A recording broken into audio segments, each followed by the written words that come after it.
Legacy in Disguise. Kabanata 10. Inihabili ni Adrian na bantayan ng mabuti si Celine matapos nitong makuha ang trabaho, at ipagbigay alam agad sa kanya kung sakaling may mapansing anumang kainahinala. Matapos makipag-usap kay Miss Danica Dubois, lumabas si Adrian ng gabing iyon para sumakay ng taxi papunta sa airport, handa nang salubungin ang matalik na kaibigan ni Elise, si Celine. Pagdating niya sa paliparan, pagbaba pa lang ng taxi at papasok na sana siya sa arrival hall, biglang huminto sa harap niya ang isang itim na Mercedes-Benz. Bumaba ang bintana, at tumambad kay Adrian ang mukhang nakakunot noon na si Hugo, pinsan ni Elise. "Bakit ka nandito?" tanong ni Hugo, halatang hindi natuwa sa pagkikita nila. "Kukunin ko si Celine, ang matalik na kaibigan ni Elise." "Ikaw? Anong ginagawa mo rito?" tugon naman ni Adrian, sabay kunot din ng noo. Napansin niyang bukod kay Hugo, naroon din sina Gavin at Sophie sa loob ng kotse. Napangisi ng sarkastiko si Hugo. "Si Celine ba ang tinutukoy mo? Hindi mo na kailangan pang mag-abala. Kami na ang bahala sa kanya. Umalis ka na." Umismid lang si Adrian, hindi na pinatulan ang yabang nito. Malamig niyang binitiwan, "Kung may aalis, ikaw na lang." At dumiretso na siya papasok ng arrival hall, walang balak makipagtalo. Napamura si Hugo sa inis, pero mabilis siyang pinigilan ni Sophie. "Kuya, paparating na si Celine. Huwag mong kalimutan ang bilin ni Lola, kailangang maganda ang unang impresyon mo sa kanya. Kung magiging hipag ko si Celine, ibang-iba na ang magiging katayuan ng pamilya natin. Kaya wag mong sayangin ang pagkakataon." Napaisip si Hugo at napalunok. Oo nga pala, hindi ito basta-basta. Kung mapapaibig niya si Celine, lalaki ang kapangyarihan nila. Ang pamilya Fontaine ay may malaking impluwensya sa Shuhai City. Kung makakonekta sila rito, tiyak na aakyat din ang pamilya Rousseau. Kaya't kahit na naiinis siya kay Adrian, pinilit niyang kumalma. Bumaba na silang tatlo at nagmamadaling pumasok sa arrival hall. Sa gitna ng naglalakad na mga tao, agad nilang nasalayan ang isang napakagandang babae, kabig-bighani ang mahabang kastanyes na buhok, nakaputing palda na lalong nagpatingkad sa kanyang kahali-halinang figure. Kahit natatakpan ng sunglasses ang kanyang mga mata, hindi maitago ang kutis niyang kasing puti ng porselana, at ang mapulan niyang labi na waring umaakit. Kung ikukumpara, hindi rin naman pahuhuli ang ganda niya kay Elise, bawat isa'y may kanya-kanyang alindog. Lahat ng dumadaan, napapalingon sa kanya. Hindi mapigil ang mapatulala si Hugo. Maging si Gavin, na madalas ay hindi iniintindi ang mga babae, ay napabuntong hininga. Iba talaga ang mga babae sa Shuhai City, bulong niya. Napansin ni Celine ang tatlo at kumaway. "Gavin, Sophie, Adrian. Ang tagal nating hindi nagkita." Masigla niyang bati. Halos lumundag sa tuwa si Hugo at agad na lumapit. "Celine, mas lalo kang gumanda." Sabay ngiting abot tainga. Ngumiti rin si Adrian. "Oo nga, matagal na tayong hindi nagkita," sabi niya, mahinahon. Hindi na nagpahuli si Hugo. "Celine, dahil alam kong parating ka, nagpabook ako ng suite sa pinakamagandang hotel dito sa Nanjing City. Tere na, ihahatid na kita." Ngunit marahang umiling si Celine at tumingin kay Adrian bago bumaling kay Hugo. "Hugo, salamat, pero sina Elise at Adrian ang nauna nang nag-ayos ng tutuluyan ko. Siguro, sa susunod na lang tayong magkita. Matagal din naman akong mananatili rito." Parang binuhusan ng malamig na tubig si Hugo. Hindi niya maitago ang pagkainis, lalo na't sa mahalagang araw na ito, si Adrian pa ang pumihil sa kanya. Hindi siya sumuko. Pinalalaki niya pa lalo ang eksena. "Celine, bilang pag-welcome sa'yo, nagpabook pa ako ng gold box sa pinakasikat na mansion dito, minimum spending, 300,000. Tapos, lumingon siya kay Adrian, puno ng panunuya. "Hindi ko lang alam kung saan nagpa-reserve si Bayaw. Baka naman sobrang mababa ang level. Hindi yata magandang pambungad yun kay Celine." Nagulat din si Adrian nang marinig niyang pinili ni Hugo ang Evergrande Mansion. Sandali. Hindi ba sinabi ni Xander Fournier na siya mismo ang nagbukas ng Evergrande Mansion? At kung tama ang alaala niya, parang nag-organisa rin si Xander ng isang piging doon, hindi ba? Sa gilid, hindi rin napigilan ni Gavin ang pagkagulat at nagsalita, "Hugo, seryoso ka? Kaya mo bang i-book ang golden box ng Evergrande Mansion? Hindi yun basta-basta napabook ng kung sino-sino." Ngumiti si Hugo ng may pagmamalaki. "Tama. Sa totoo lang, kung diamond box ang usapan, baka hindi ko na kaya. Pero itong golden box, madali lang yan." Ang totoo, nagmamayabang lang si Hugo. Sa likod ng lahat, si Amanda ang personal na lumakad ng reservation at gumastos ng malaking halaga para makuha iyon, kasama pa ang pagkaladkad sa koneksyon ng mga kilalang tao. Narinig ni Celine ang pangalan ng Evergrande Mansion at agad siyang napangiti. Mga kaibigan naman tayo. Hindi na kailangan ng yabangan, sabi niya, pilit hinahawi ang tensyon. Ngunit malamig ang tugon ni Hugo. Panauhing pandangal ka, Celine. Hindi mo ako pwedeng ituring na karaniwang kaibigan lang. Pagkatapos, lumingon siya kay Adrian at may halong panunukso na tinanong, ikaw naman, bro. Saan mo naman dinala ang reservation mo? Kalma lang ang sagot ni Adrian. Sa Evergrande Mansion din. Napahalakhak si Hugo, parang nakarinig ng pinakamalupit na biro sa buong taon. Adrian, hindi ka talaga nawawala ng lakas ng loob, ah. Ang copper box nga doon, baka hindi mo pa ma-reserve, tapos maglalakas loob kang magsabi ng ganyan. Ngumiti lang si Adrian, walang pakialam sa hambog na si Hugo. Kung nagyayabang man ako o hindi, anong kinalaman mo? Hindi rin naman kita inimbitahan sa hapunan ko. Bakit parang mas excited ka pa? Napuno ng inis ang mukha ni Hugo at malamig niyang binitiwan, tingnan natin kung makapasok ka man lang sa pintuan ng Evergrande Mansion. Sa isang tabi, napailing na lang si Celine. Alam niyang si Adrian ay isang simpleng manugang sa pamilyang Rousseau, walang pera, walang koneksyon. Imposibleng mag-book siya sa isang hotel na ganoon kaprestihiyoso. Siguro, para lang hindi mapahiya, kaya siya nagsalita ng ganon, naisip niya. Ayaw niyang lalong mapahiya si Adrian, kaya mabilis siyang sumingit, oh siya, hindi na natin kailangan pagtalunan yan. Dahil parehong Evergrande Mansion naman ang usapan, edi doon na lang. Ngumisi si Hugo, puno ng pangungutya. Para kay Celine, pagbibigyan kita ngayon, Adrian. Pero mamaya, ipapakita ko sa'yo kung paano ang tunay na high-end hotel. Umirap lang si Adrian at hindi siya pinansin. Sa isang sulok, halos mapaluhod na si Dante sa tawa. Grabe naman. Kung alam lang ni Hugo kung sinong may-ari ng hotel na ito. Hindi niya alam na ang pinagmamalaki niyang hotel ay hawak mismo ni Adrian. Ang Evergrande Mansion, sa unang tingin pa lang, ay tunay na obra maestra. Pinaghalong Chinese elegance at mararangyang materyales ang bumalot sa buong lugar. Kahit ang simpleng karatula nito ay inukit sa mamahaling dilaw na rosewood, hindi mo mapagkakamalan sa kahit anong ordinaryong hotel. Nilinggan ni Adrian ang paligid at hindi napigil ang mapahanga. Hindi ko akalaing ganito kaganda ang restaurant ni Dante. Maaari ko sigurong isama si Elise dito para kumain minsan. Tumingin din si Celine sa paligid at napanganga. Grabe, sabi nila maganda nga ang Evergrande Mansion pero hindi ko inaasahan na ganito pala talaga. Ani Celine, halatang humanga. Ngumiti si Hugo, sabik makuha ang atensyon ni Celine. Kung ikaw ang pupunta, syempre kailangan sa pinakamagandang lugar ka. Hindi pwedeng basta-basta. Pagkasabi niyon, sinulyapan niya si Adrian at ngumisi ng mapanukso. Hindi tulad ng iba riyan.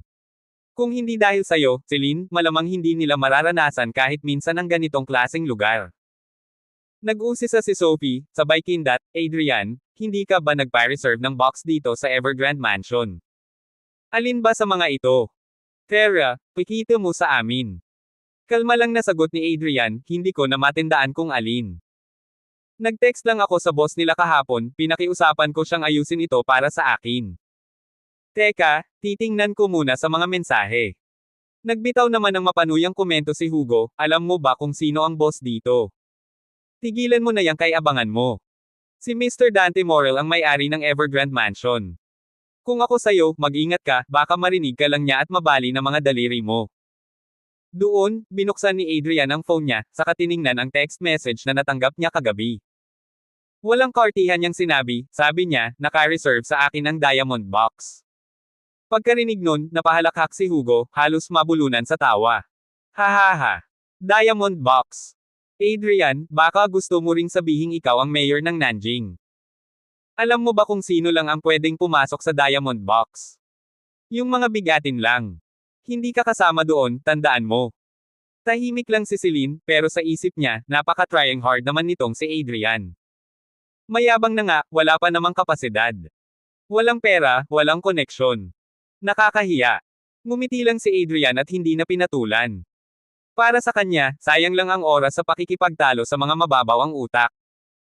Sarkastikong dagdag pa ni Gavin, Adrian, kahit ang tatay ko, hindi kwalipikado sa diamond box.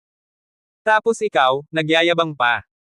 Sabat naman ni Sophie, Kuya Gavin, kung tutuusin, hindi nga siya karapat-dapat sa mga tira-tira ng Diamond Box. Tiningnan ni Adrian si Gavin, at hindi napigil ang matawa sa isip niya. Ang kapal ng mukha. Kahapon lang, binugbog ng sariling boss ang pinsan mo tapos ngayon, kakain pa kayo sa restaurant niya. Sinadya pa niyang itanong, Kuya Gavin, narinig ko nga pala, may nangyari sa pinsan mo kahapon. Kumunat ang noo ni Gavin. Paano mo nalaman? Nagpatuloy siya, halatang iritado, inatake siya kahapon. Hanggang ngayon, unconscious pa rin. Naghahanap pa kami kung sino ang sumalakay sa kanya at nilantad pa siya. May alam ka ba? Umiling si Adrian, kunwari inosente. Wala. Narinig ko lang na may nangyari, pero hindi ko alam ang detalye. Buwiset ka. Sarkastikong sagot ni Gavin. Ikaw, basurang tao, tumigil ka sa paglalagay-lagay sa pamilya namin. Baka sa susunod, hindi na ako magpigil sayo. Ngumiti lang si Adrian, hindi nagpatinag. Puro kay abangan ang pamilya ninyo. Hindi nyo nga alam, si Mr. Dante mismo ang may gawa nun. Kakatuwa. Biglang may dumating na isang lalaki, nakaitim, mabilis na dumiretso kay Adrian. Nang mapansin ni Adrian ang pamilyar na itsura nito, naalala niyang isa ito sa mga bodyguard ni Dante. Paglapit ng lalaki, agad itong yumukod ng bahagya, baka sa mukha ang paggalang at kasabikan. Pero mabilis na umiling si Adrian bilang senadorias na huwag siyang masyadong pansinin. Naintindihan naman ng lalaki ang ibig sabihin, ayaw ni Adrian ng eksena. Kaya magalang siyang nagsalita, mga gino't ginang, halina kayo. Nakahanda na po ang box. Napatulala si Hugo. Grabe.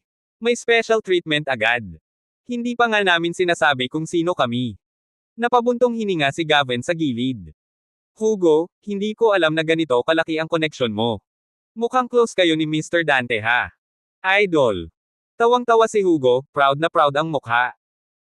Hindi naman kailangan ipagyabang ang mga ganyan. Mas maganda na low-key lang. Hahaha. Medyo nagulat si Celine. Hindi niya inasahan na may koneksyon pala si Hugo sa Nanjing City, at hindi basta koneksyon, kundi malalakas pa. Sa isip niya, kung sasamahan siya ni Hugo sa Nanjing City, baka nga naman gumaan ang araw-araw niyang trabaho. Magalang na inihatid sila ng lalaking nakaitim sa pinto ng Diamond Box. Kinuha nito ang listahan, iniabot kay Adrian, at mahinang nagsabi, Sir, pakipirmahan po. Espesyal na nakalaan ang box na ito para kay Adrian, kaya kailangang kumpirmahin sa pamamagitan ng lagda. Ngumiti si Adrian, kinuha ang papel at panulat, at akmang pipirma na, nang biglang umalingaw-ngaw ang malakas na boses ni Hugo. Dam, bitawan mo yang panulat. Lumapit si Hugo na may malamig na ekspresyon, marahas na inagaw ang panulat at papel mula kay Adrian, mabilis na nagsulat ng pangalan, at sumigaw, gusto mo bang magmukhang kawawa? Sino ba ang nagpa-reserve ng box na to? May bilang ka ba? Anong karapatan mong pumirma dito? Natigilan ang lalaking nakaitim. Tumingin ito kay Adrian, halatang nagtatanong kung kailangan ba niyang pakialaman si Hugo. Pero walang pakialam si Adrian, nagkibit-balikat lang at malamig na sinabi, hayaan mo siya. Kung gusto niyang pumirma, pabayaan mo. Sa harap ni Celine, ayaw ni Adrian gumawa ng eksena. Kaibigan ito ng asawa niya, hindi magandang makasira ng imahe. Makalipas ang ilang sandali, nakaupo na silang lahat sa loob ng box. Pinaupo ni Hugo si Celine sa may unahan, habang si Adrian naman ay nagpaiwan sa sulok, tahimik at halos si Celine lang ang kinakausap paminsan-minsan. Hindi nagtagal, inihain ng waiter ang masasarap na pagkain at mamahaling alak. Napaka-espesyal ng mga sangkap, ang pinakamahusay na abalone, at lobster na 10 kilo mula pa sa Australia, ginawang pampalasa lang. Ang alak pa, pambansang alak na 1 siglo na ang tanda, kalahating litro pa lang, umaabot na sa mahigit 100,000.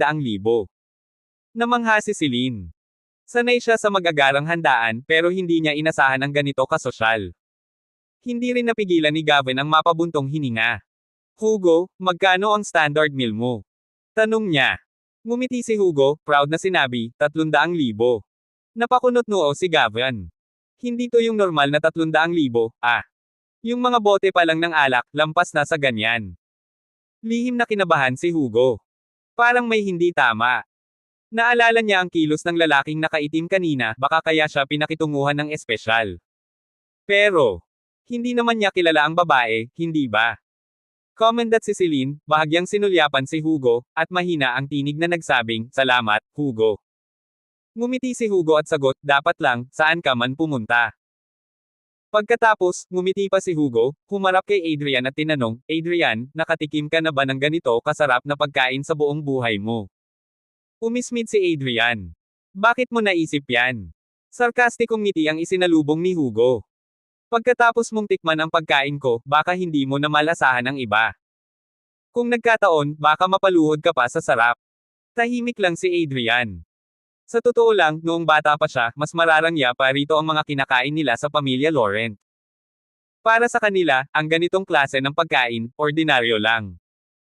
Nang makita ni Sophie ang hindi pag-imik ni Adrian, nagpanteng ang tenga niya. "Adrian!" Sigaw niya. "Anong klaseng ugali yan sa pakikipag-usap sa kuya ko? Maniwala ka sa akin, ipapalabas kita dito. Kumakain ka na nga ng libre, parang bastos ka pa. Isa kang mabahong basahan." Pero bago pa tuluyang sumiklab ang tensyon. Blag! Malakas na bumukas ang pinto ng box. Isang galit na boses ang umalangaw-ngaw. "Saan kayo nanggaling? Sinong nagpasok sa inyo rito?" Pumasok ang isang lalaki, nakasuot ng Armani suit, may suot na makapal na gintong kadena, at may malaking peklat mula mata hanggang baba. Hawak niya ang isang resibo sa isang kamay, habang ang kabila naman ay may hawak na stick. Sa likuran niya, nakahanay ang higit sa isang dosenang lalaking may tato sa dibdib, lahat seryoso ang mga mukha. Nagkatinginan ang lahat, naguguluhan, natatakot. Anong nangyayari? Ang lalaking ito ay si Max Roche, kanang kamay ni Dante, isang bigating pangalan sa buong Nanjing City.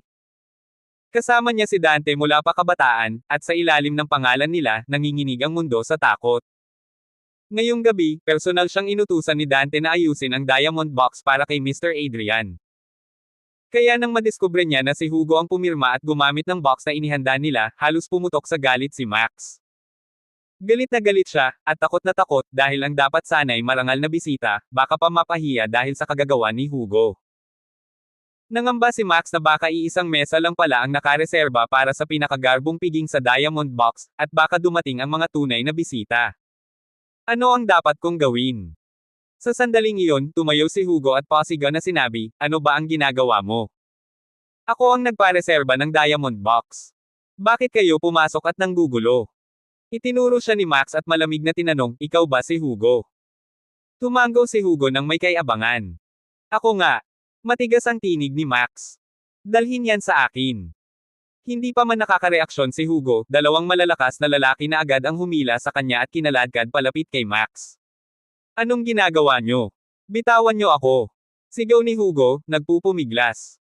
Isang malakas na sipa sa tuhod ang pinakawalan ng isa sa mga lalaki, dahilan para mapaluhod si Hugo sa harap ni Max. Matalim ang titig ni Max, para bang mga kutsilyong tumatarok sa balat. Pak!